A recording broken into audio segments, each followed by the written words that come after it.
What is going on, folks? This is Antoine with Cord Cutter Lifestyle and Tech. In today's video, we're going to be taking a look at the year 2019. What's to come for us cord cutters in the year 2019? A lot of stuff going on, or a lot of predictions being made for the upcoming year. Today is January 2nd, 2019. Happy New Year to you guys. I hope you guys had a safe holiday. Hope you didn't hear too many gunshots, and that's one thing I noticed about the New Year's. It's kind of, the gunshots have kind of died down. Growing up in the hood, used to hear gunshots, a week before New Year's. People just couldn't wait to start shooting their guns off. But hope you guys had a safe holiday. Hope you guys made it through all that gunfire and the fireworks. So today we're going to be looking at what's to come in the year 2019, and we're going to take a look at some predictions, and I'd like to get you guys opinions on certain topics. So like, for example, I want to ask you guys this question. So what companies do you think that the current companies that you use now for streaming will survive the year 2019? That's a pretty good question. Hit me up in the comment section. Let me know what you guys think about that, or what's your opinions on that. What companies that you feel won't last through the year 2019? Like, my thoughts on it is, I feel that 2018 cord cutting pretty much started taking off like toward the end of the second quarter. So I wouldn't call that I guess you would call it a sort of a breakout year for cord cutting, but I believe 2019 is really going to be the breakout year for cord cutting, because now that companies are seeing, remember this was in the second half of 2018, so companies are seeing, like, all right, people are really paying attention to this. Networks have another way to get their content streamed. You got dozens of streaming platforms streaming pretty much the same content. And I'm talking about the free streaming platforms. They're pretty much streaming the same content. And also, if you guys haven't noticed that, if a movie will 1 month be on a paid platform, and then the next month it'll be on a free platform. That's why I always say, always download or add these free streaming channels, because you almost guaranteed to see content from a paid platform on the free streaming platform. So download you some free channels, because they always work. Like, I don't pay for streaming at all, and I'm absolutely satisfied with the content I get. So 2019, let me adjust this screen. So the first thing we're going to talk about is Netflix. So CNN posted an article about 2 days ago asking, or I guess saying, that Netflix faces fundamental challenges from Disney and Warner Media streaming services in 2019. So in 2018, I think it was in July, Disney kind of put the info out there that they were going to have their own streaming platform, and I'd like to get you guys' opinions on this as well. Now, it's tons of thoughts going through my head, but when you think of Disney, Disney owns the Marvel universe. Disney has a lot of content, but is that enough to knock out Netflix? Now, Netflix, in my opinion, has positioned themselves to sustain a lot of I would say artillery, or ammunition that these other companies throw at them, or if they try to take content from them. Netflix, in 2018 and 2017, have worked hard at putting themselves in a position. That's why they started creating their own content, because this was bound to happen. You see it a lot with networks and cable or pay TV services. Networks threatening to take their content off of specific or multiple pay TV or pay cable services, because they're not willing to pay them what they want. So I believe Netflix seen this coming, and that's why they started to create their own content, so they control what the viewer sees, and they try to get the viewers in, and just get them cemented in with the original Netflix content. Now, saying that, in that sense, just, because I know of tons of streaming platforms. So when I think about Netflix, I think about Sony Crackle. Sony Crackle has original content. They have Chosen. I remember when Chosen first came out, I was so addicted to it. If you guys haven't seen that, go over to Sony Crackle, check that out. But Chosen was the greatest show I ever seen. You got to check it out. Then when they added Seinfeld, that was just boom, a game changer. But for some reason they stopped Chosen. But now they got Startup, which is another great show. You guys need to check that out. But when I think of Netflix, I think of Sony Crackle. And Sony Crackle is doing it without any subscription fees. So I think Netflix will stay afloat, even if they have to, double down and, lay some people off. I think Netflix will stay afloat because they just have the content. They got big time comedians. They got tons of content, original content. So, you got the Hateful Eight. You got, I think Adam Sandler had a deal with Netflix, Quentin Tarantino. So Netflix is going to be around in 2019. I guarantee you that, and I'm willing to bet anybody $100. I will bet you $100 that Netflix will survive 2019 and 2020 without merging or being sold off. I guarantee you that. For one, they're a publicly traded company. And for two, they have the content, they have the original content, and that's what it's all about. And that shows, and it's proven, and what we seeing every month, every day, whenever you hear about a network, blacking out, like for example, Dish Network blacked out HBO and Cinemax. That's because at&t now owns the licensing rights to HBO and Cinemax.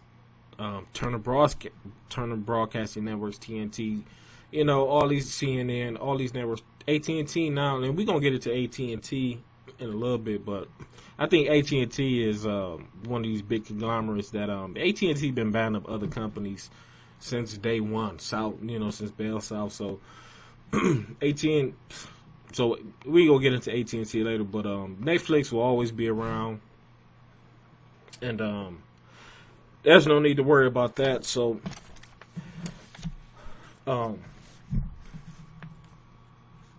but as CNBC article says that Disney and Time Warner Media. So if you guys don't know, Disney owns the Marvel Media, the Marvel Universe. So they got but I don't think they can make it just off of that content. Even if you willing to, I guess if the price was like $5 a month, people are willing to jump on that for a chance to see all these X-Men movies. Iron Man movies, Avengers movies, Ant-Man, Spider-Man, the Marvel Universe. That's what Disney owns. So I guess, but I don't see it being a lucrative move for Disney.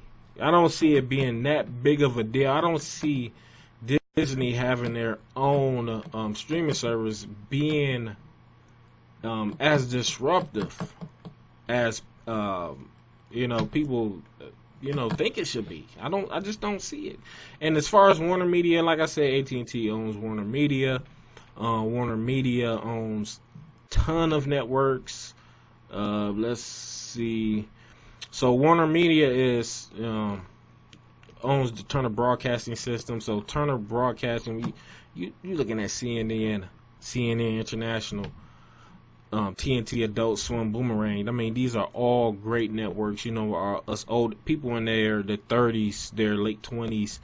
These are our primary networks. Boomerang for the old school cartoons, Adult Swim for the adult cartoons, Cartoon Network for the great cartoons, TNT for the sports, 10% stake in Hulu, Game Show Network, which is already on different free streaming platforms. So Now Warner Media, I could see them making it on their own, but I just don't see the content as premium as what I'm getting off these free. Now, if they was to pull they like I said, AT&T pulled their HBO and Cinemax off of Dish Network. So if they was to like throw in some HBO and Cinemax shows, you know, Chris Rock had a show on HBO on all these comedy specials. Cinemax just, you know, shows some of the great, you know, some of the great movies. Skinemax, you know, that was a term coined back in the day, but Skinemax. So I could see AT&T probably disrupting Netflix, but I don't think it actually falls in the same category because AT&T. I just don't think people take AT&T that serious, especially with their name behind it. They known to be kind of the shark, you know, eating up other companies and, you know, just like I guess mutating into that company, you know, just AT&T. I don't know what to say about AT&T, but they whatever they do, it obviously works for them. But I could see AT&T being somewhat of a disruptive force for Netflix, but I don't think AT&T alone can disrupt Netflix because Netflix again is a publicly traded company. And I think they will be able to hold their water or hold their ground if AT&T was to pull some of their programming off of Netflix. And also I don't think they can beat the price, and they can't beat the. Well, that's another thing to think about. And I'd like to get you guys' opinion. Does AT&T have the subscriber count to be able to compete with Netflix? That's another thing to think about. But then again, at the end of the day, I think Netflix will survive. AT&T, I think they can be forced to be reckoned with in 2019, especially if they was to come out with a standalone streaming service, just like Dish Network. But I think they could do it better than Dish Network with its, Dish Network Sling TV, because they have more content and they have the upper hand. And one thing I wanted to mention about AT&T, what they doing is kind of underhanded. I know it's rumors floating around that Dish Network decided to black out HBO and Cinemax, and AT&T is allowing them to stream the content, but Dish Network has just decided to black it out. But you got to realize, back in the day when you hear about contract disputes with networks and pay TV providers, you know, this is one thing they did. They would, service provider would just say, all right, we need to get our subscribers to show this network that they actually want this content, and we're not going to hike up their price to have your content on our service. So, but AT&T is doing just that. That's why I think AT&T is just this big conglomerate. They're like a shapeshifter, you know. They just go along with the market, man. They don't stand for nothing. You know what I'm saying? I just think AT&T don't stand for nothing. I'm surprised their phone service is still around. You know, it's skyrocketed. Verizon, overall good company. I think Verizon is worth almost, double what AT&T is worth, but Verizon is a company. I think they do it good. Whatever they do it good. They're not too obtrusive. They're not just jumping in, trying to be the big shark in the water and just buying up and just disrupting everything. But I like Verizon. But AT&T, on the other hand, they just, to me, it just seem like some bullies, man.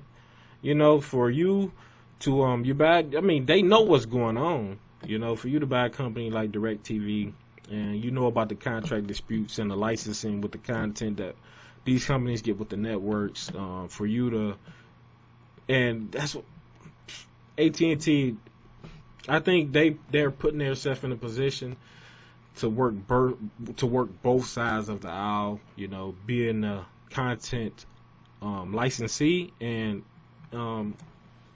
being a content holder, they know what's going on, and I just feel like they should know better. But that's another conversation. AT&T, do what you do. That's obviously how you survived all these years from doing what you do. But looking at other free streaming platforms, Pluto TV has risen pretty quick, man. I remember the first video I done on Pluto TV was probably about 7 or 8 months ago. It's a fairly new company, didn't have that much content. But one thing I did like about them is that it had the whole cable box, the set-top box feel, and I like the way the content. The only thing I still don't really like about Pluto TV is that there's really no search option, but I think that's purposely done so that you are introduced to new content continuously. So, and that's what I'm introduced to new content continuously. And also, if you're hip to Pluto TV, they are now airing Spider-Man 2 and Batman, the one with Christian Bale and Morgan Freeman. So, if you're not hip to Pluto TV, go ahead and check them out. I love Pluto TV. That's at the top of my free streaming services. Like I said, I don't pay for any free streaming services. I got a whole bundle of free streaming services. I use Pluto TV, Tuba TV, Sony Crackle, along with the over-the-air antenna. So there's always something to watch. I don't need nothing to play for. Scandal is now playing on Escape. Go to otantenna.com channel list to check that out, review channels to see where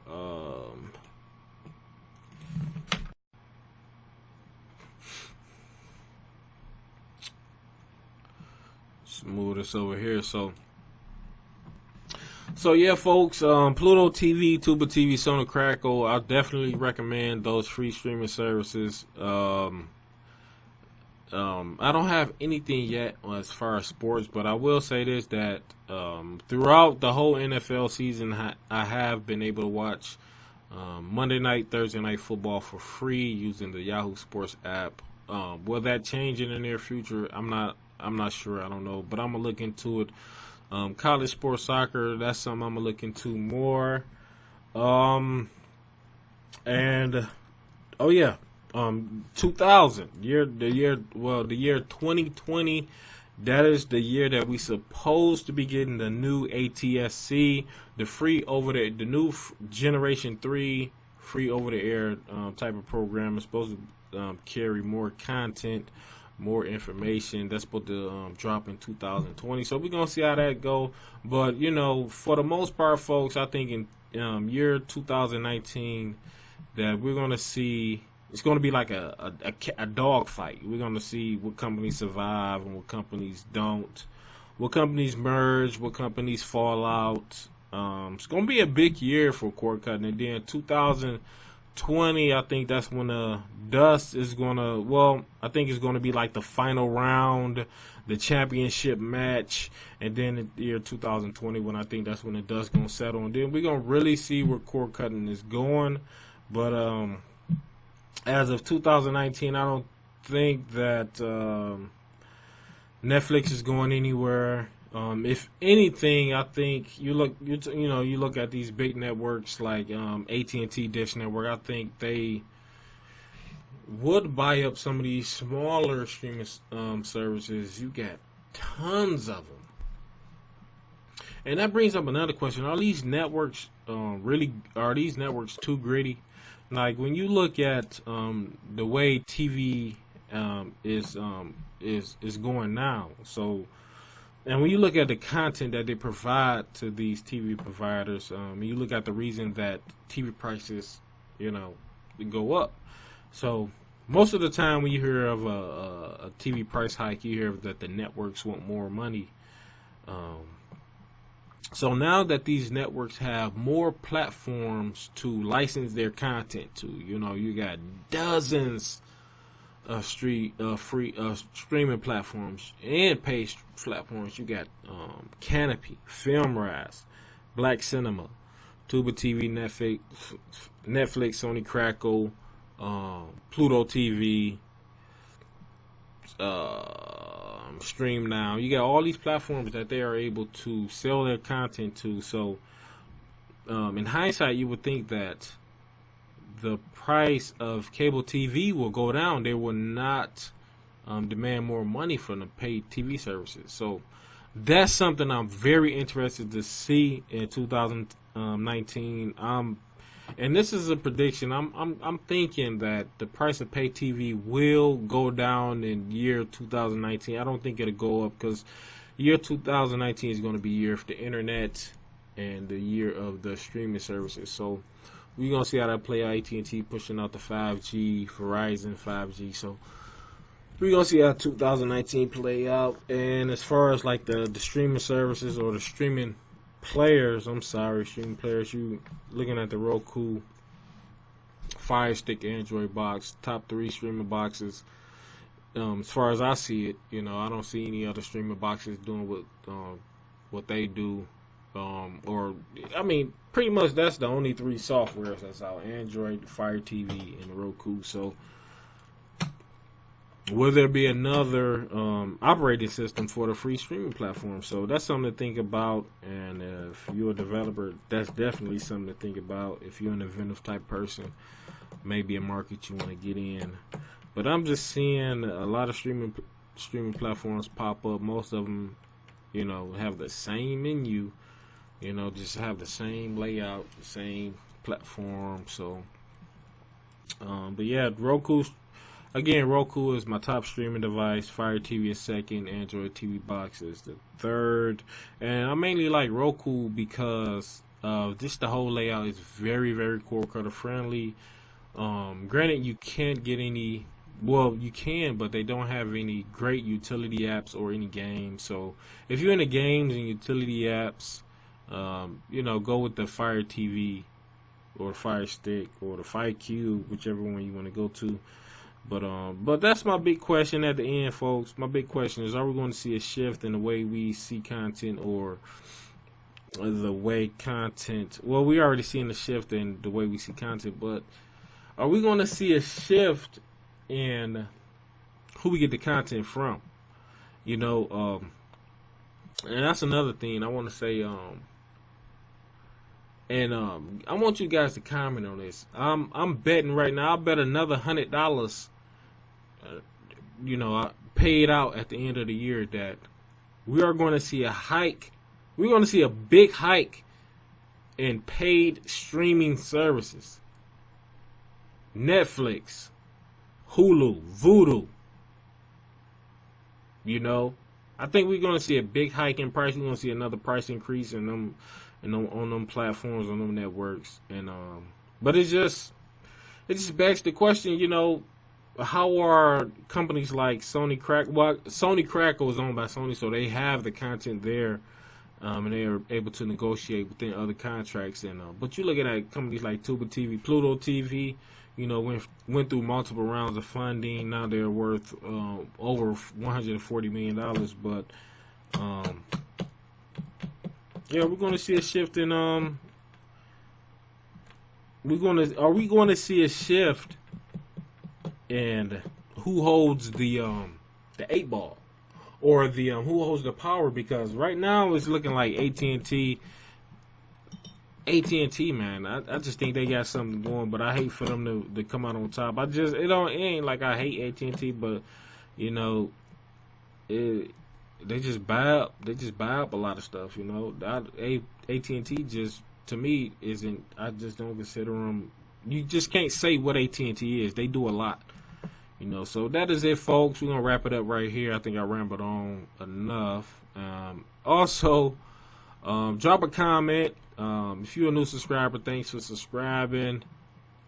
We're gonna get on the ball this year. Cord cutting is about to be, it's about to get even bigger this year. Tons of people, millions of people have come to cord cutting this year, and on my channel, I like to do things different. I like to focus on future aspects and the technology. So stick around, folks. Again, if you're a new subscriber, I appreciate it. Continue to support the channel. That's all I ask for. Comment, what you like, what you didn't like, and I will talk to you guys next time.